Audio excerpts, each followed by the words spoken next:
Now, in the last chapter, we had created our Azure Data Lake Gen 2 storage account. Now, in this chapter, I'm going to create the Azure Synapse Workspace.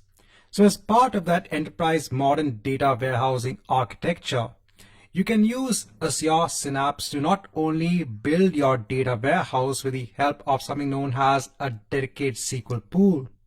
You can also use the integration pipeline feature to transfer data onto the data warehouse. And you can also make use of another feature known as Spark pools when it comes to working with your data. So here, the first thing I'll do is to create a new Synapse Analytics workspace. So as always, let me go ahead and create a new resource.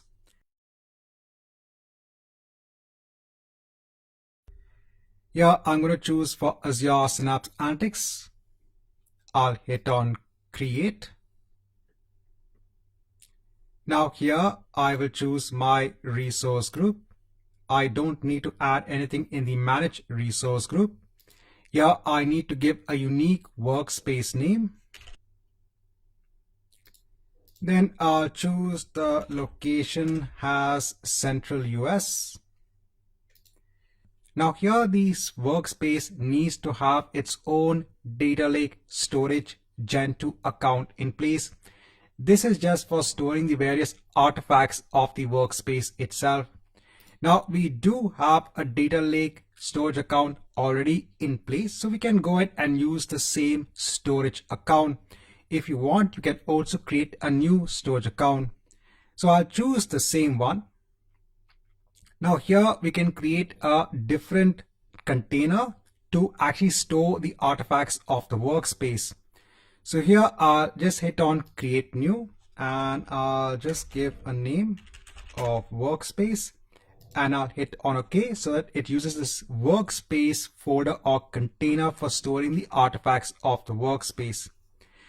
I'll go on to next for security. Now here you need to specify a SQL password.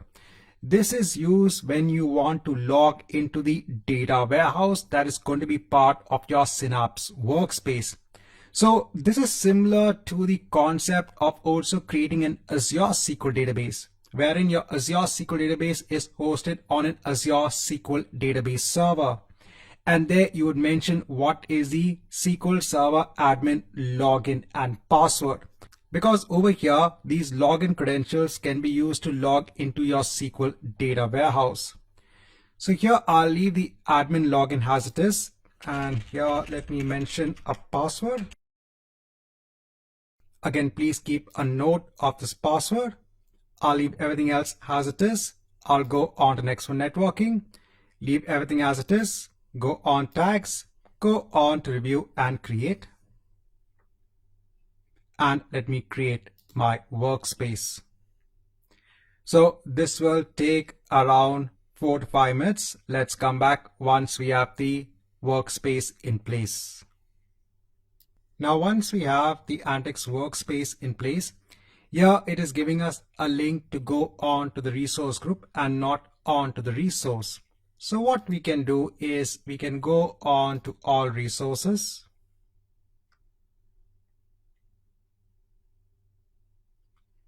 And here, let me just search for Synapse. And I can go on to my Synapse workspace. Now here, I can open up Synapse Studio.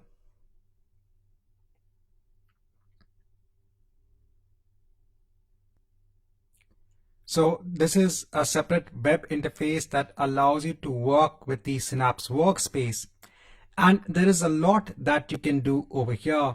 So if you go on to the data section, so here you can actually see if you have any sort of external databases or if you have any dedicated SQL pools. If you go on to the develop section, you can go ahead and create SQL scripts. You can go ahead and create notebooks. If you go on to the integrate section here, you can go ahead and create your pipelines. So in this chapter, I just want to first show you how to create the Synapse workspace. We'll just go through a use case scenario wherein we'll create a dedicated SQL pool and then we'll transfer data from our log.cc file onto a table in that dedicated SQL pool.